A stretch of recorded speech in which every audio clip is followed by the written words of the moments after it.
આપણી વચ્ચે ઉપસ્થિત ખૂબ જ લડાયક અને આક્રમક નેતા જેમની સામે આ રાજ્યના ગૃહમંત્રી પણ પાણી ભરતા હોય એવા ખોડ ગામના ધારાસભ્ય શ્રી જિગ્નેશભાઈ મેવાણીને વિનંતી કરું કે તેઓ પોતાનું વક્તવ્ય રજૂ કરે.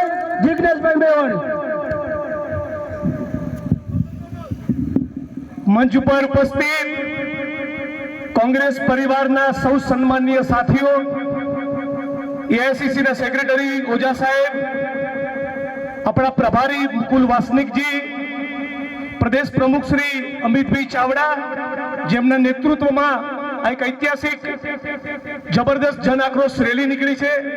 તુષારભાઈ ચૌધરી વિરોધ પક્ષના નેતા કાર્યક્રમમાં ઉપસ્થિત નથી, પણ એમને પણ આ પ્રસંગે યાદ કરું. એસસી ડિપાર્ટમેન્ટના રાષ્ટ્રીય અધ્યક્ષ વિક્રાંતભાઈ ભુરિયા, એવા જ આપણા લડાકુ સાથી ક્રાંતિકારી આદિવાસી યોદ્ધા યુવા દિલોની ધરકર ભાઈ શ્રી અનંત પટેલ, અનેક મંચ ઉપર ઉપસ્થિત મારા સાથી ધારાસભ્યો, કોંગ્રેસ પરિવાર, આપ તમામ બહેનો, માતાઓ, વડીલો અને યુવાન દોસ્તો, ફક્ત બે ચાર વાત તમારી વચ્ચે કરવી છે. આ દાહોદ એટલે એ ધરતી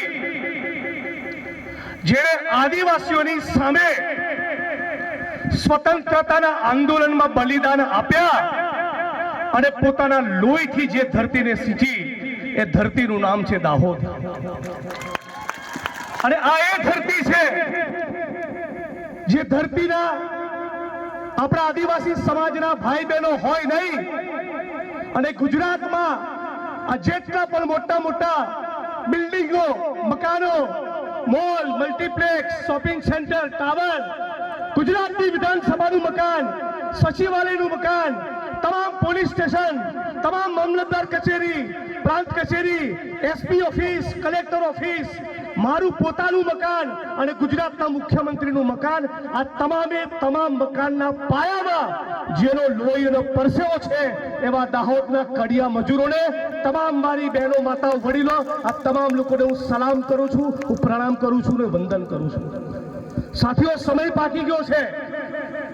ગુજરાતના આદિવાસી સમાજના ભાઈઓ 28 વર્ષથી સત્તાના સ્થાન ઉપર બેઠેલી આ ભાજપની સરકાર જોડે અને ગુજરાતની જનતા જોડે પણ એ વાતનો હિસાબ માંગે કે અમારા કડિયા મજૂરો એ તમારા સુરતમાં, વડોદરામાં, રાજકોટમાં ને અમદાવાદમાં આયા અને 200-500 રૂપિયા માટે છેલ્લા 40 વર્ષથી મોટી મોટી ઇમારતો પરથી ચડે છે અને ત્યાંથી પડીને મરે છે.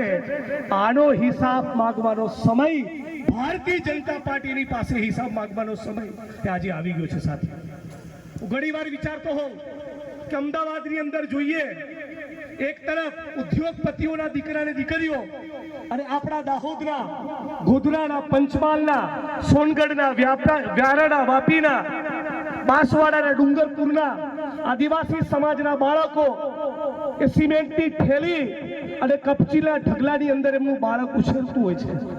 એક તરફ મોટા મોટા પૂંજીપતિઓના દીકરા દીકરીઓ અંગ્રેજી માધ્યમની સ્કૂલોમાં ભણતા હોય અને આપણું આદિવાસીનું બાળક એ સિમેન્ટની થેલી અને કપચીની ઢગલીની વચ્ચે ઉછળતું હોય.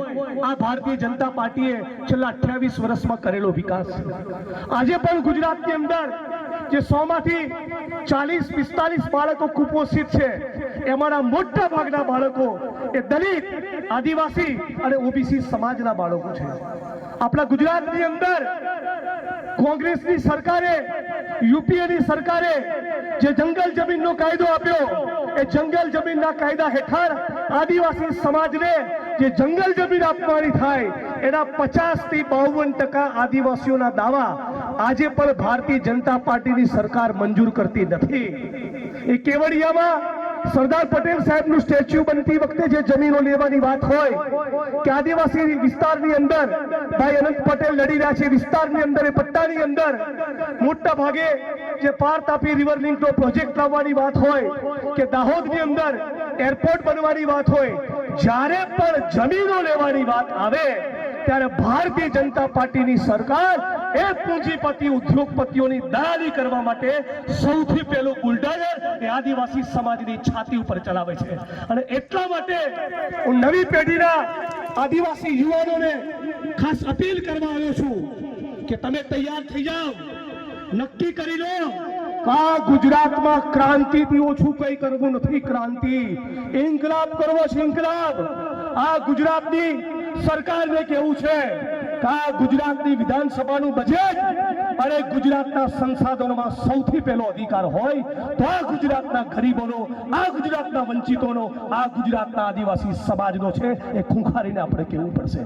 આપણે બધા સાથે મળીને નારો લગાવીએ છીએ કે જય જોહાર કા નારા હૈ, ભારત દેશ હમારા હૈ. હું તમને આમંત્રણ આપું છું કે આ નારો લગાવવા ગાંધીનગર આવો. આ નારો લગાવવા તમે સુરત, વડોદરા, રાજકોટ અને અમદાવાદ આવો અને અમારા અમદાવાદની જનતાને પણ કહો કે આ મોટી મોટી બિલ્ડિંગો અમારા બાપ દાદાએ પરસેવો પાડ્યો હોય નહીં તો આ મોટી મોટી બિલ્ડિંગો બને નહીં. એનો હિસાબ માંગવાનો સમય આવી ગયો છે. જંગલ જમીનના પટ્ટા આપતા નથી, પેસાનો કાયદો લાગુ કરતા નથી અને મનરેગા જેવી યોજના જે સોનિયા ગાંધીજીનું વિઝન હતું. શેના માટે કોંગ્રેસ પાર્ટી યોજના બનાવી કે આપણા દેશમાં એક વર્ગ ખેડૂત છે, એક વર્ગ દારીઓ ખેત મજૂર છે. આ ખેત મજૂરને ખેતીની સિઝન સિવાય પોતાનું ઘર પરિવાર ચલાવવું મુશ્કેલ હતું. ત્યારે સોનિયા ગાંધીજીએ, કોંગ્રેસની સરકારે, યુપીએની સરકારે નક્કી કર્યું કે 100 દિવસની ગેરંટી અમે લઈએ છીએ અને એના માટેની યોજના નહીં, કાયદો બનાવ્યો. હવે આ કાયદાને આ નરેન્દ્ર મોદી આરએસએસ ની સરકાર જે તમને આદિવાસીને વનવાસી કહે છે, આ આરએસએસ ને ભાજપની સરકારે એ કાયદો ખતમ કરી એને યોજનામાં ફેરવી દીધો. લાગે શું 125 દિવસ કામ આપીશું પણ રોજગારની ગેરંટી નહીં.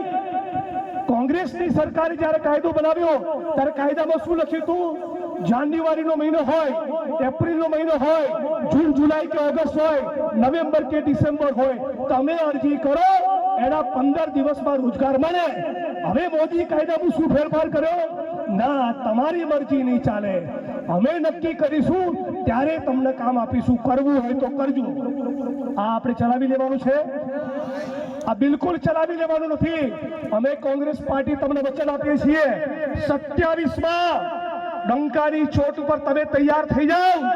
27માં જ્યારે ગુજરાતની અંદર કોંગ્રેસ પાર્ટીની સરકાર બનશે તો જેટલા પણ જંગલ જમીનના દાવા છે એ 6-12 મહિનામાં એનો નિકાલ કરીશું અને આ મનરેગાનો જે કાયદો છે એને હતીય પરિસ્થિતિમાં લાવીશું. મારી વચ્ચે મંચ ઉપર મારી વાણીને વિરામ આપું છું પણ મંચ ઉપર દાતાના અમીરગઢના ધારાસભ્ય સાધ્વી કાંતિભાઈ ખરાડી પણ છે. હમણાં તમે જોયું હશે અંબાજીની અંદર જે ઘટના બની. આ મંચ ઉપરથી કોંગ્રેસ પરિવાર વતી કહેવા માંગુ છું કે પોલીસ તો કોઈ પણ માણસ હોય, નાના કર્મચારી માટે પ્રેમ છે, લાગણી છે, એ પણ દલિત, આદિવાસી, ઓબીસી, કિસાન, મજદૂરનો દીકરો છે. પણ પોલીસના ઉચ્ચ અધિકારીઓને જો ચરબી હોય અને જંગલ ખાતાવાળાને બહુ ચરબી હોય તો કહી દેવાના છીએ આખા ગુજરાતની અંદર જે જિલ્લામાં, જે તાલુકામાં અમારા આદિવાસી સમાજના માણસોને તમે રંજાડ્યા છે ને, બધાની ફાઇલ તૈયાર કરીને સરકાર બન્યાના 1 વર્ષમાં તમારો હિસાબ કરીશું. જેથી ફરી કઈ આદિવાસીનું નામ ના લે. તો સાથીઓ, મારી વાણીને વિરામ આપું છું. આપ તમામ લોકોએ આ જન આક્રોશ રેલીમાં પૂરી તાકાત લગાવી, પોતાની શક્તિ લગાડી. એના માટે ફરી એકવાર દાહોદ જિલ્લા કોંગ્રેસ જિલ્લા પ્રમુખ નીરાબાભાઈને અભિનંદન આપું છું અને આપણી વચ્ચે મહેશભાઈ વસાવા જોડાઈ રહ્યા છે, એમના માટે પણ જબરદસ્ત તાળીઓનો આવકાર થઈ જાય. આપણે બધા જ સાથે મળીને આ ગુજરાતમાં ગરીબોની, પીડિતોની, શોષિતોની અને વંચિતોની સરકાર બને. સરકાર એની બને જે કાળી મજૂરી કરે છે, પરસેવો પાડે છે, ઉદ્યોગપતિઓને નહીં. જય ભીમ, જય આદિવાસી, જય ભારત, જય કોંગ્રેસ.